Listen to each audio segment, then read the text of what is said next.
क्या वास्तव में हनुमान जी ने शूर को निगल लिया था? हिंदू जनमानस में ये कथा बड़ी प्रचलित है। जब हनुमान जी सूरदेव को एक फल समझकर निगल गए थे। कई लोग इस पर ये प्रश्न भी करते हैं कि ऐसा कैसे संभव है? कोई भला सूर को कैसे निगल सकता है? तो आइए आज इस लेख में इस बारे में जानते हैं। सत्य तो ये है कि हनुमान जी ने कभी भी सूर को नहीं निगला था। मूल्य वाल्मीकि रामायण में कभी ये नहीं लिखा गया कि हनुमान जी ने शूर को निगल लिया। यदि किसी को ऐसा लगता है कि हनुमान जी द्वारा शूर को निगलने का प्रसंग रामचरितमानस का है तो वो बात भी गलत है। मानस में तो बाद में इस बात का कोई जिक्र ही नहीं है। हनुमान और शूर का जो प्रसंग है वो वास्तव में वाल्मीकि रामायण में दिया गया है। रामायण के किष्किंधा कांड के सर्ग 36 में हनुमान जी के जन्म के बारे में बताया गया है। ये प्रसंग तब का है जब माता सीता की खोज में निकले वानर इस चिंता में थे कि समुद्र कौन लाएगा। तब हनुमान जी का उत्साह बढ़ाने के लिए जामन जी द्वारा उनके जन्म का वर्णन किया जाता है। इस सर्ग से केवल 3 श्लोक से बात समझ में आ जाएगी।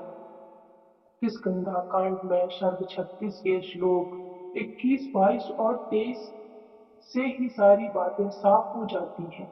इसमें जामवंत हनुमान से कहते हैं कि बचपन में वे सूर को फल समझकर खाने के लिए आसमान में उछले और 300 योजन तक पहुंच गए। तब इंद्र ने उन पर अपने वज्र से प्रहार किया। इसमें उनके द्वारा सूर को खाने की कोई बात ही नहीं है। बाल अवस्था में एक विशाल वन के भीतर एक दिन उदय हुआ सूरज को देखकर तुमने समझा कि यह भी कोई फल है। अतः उसे लेने के लिए तुम सहसा आकाश में उछल पड़े। महाकंप 300 योजन ऊंचे जाने के बाद सूर्य के तेज के प्रकांड होने पर भी तुम्हारे मन में खेद या चिंता नहीं हुई। कपित्व का अंतरिक्ष में जाकर जब तुरंत ही तुम सूर्य के पास पहुंच गए, तब इंद्र ने कुपित होकर तुम्हारे ऊपर तेज से प्रकाशित वज्र का प्रहार किया।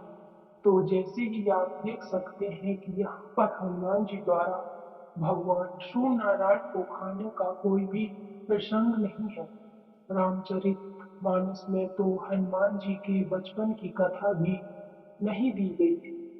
ये कथा बताकर जामवंत जी केवल हनुमान से इतना कह रहे हैं कि जब बचपन में तुम बात में 300 योजन ऊपर उछल गए तो तभी ये 100 योजन छोड़ा समुद्र लांघना तुम्हारे लिए कौन सी बड़ी बात है।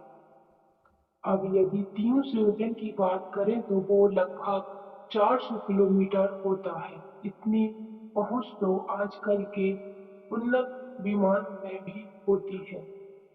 रॉकेट की पहुंच तो इससे बहुत अधिक है। अब सोचिए हनुमान जी के लिए कितना मुश्किल होगा। उनके लिए तो ये बच्चों का खेल होगा।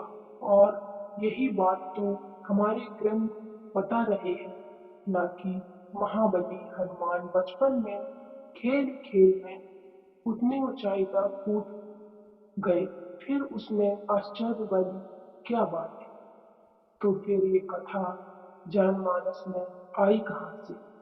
वास्तव में इसका एकमात्र वर्णन गोस्वामी तुलसीदास द्वारा रचित श्री हनुमान चालीसा के 18वें दोहे में आता है। उस दोहे में तुलसीदास जी कहते हैं, इसका अर्थ ये है कि हनुमान जी ने 1000 युग योजन पर स्थित सूर्य को मीठा फल समझकर खा लिया था।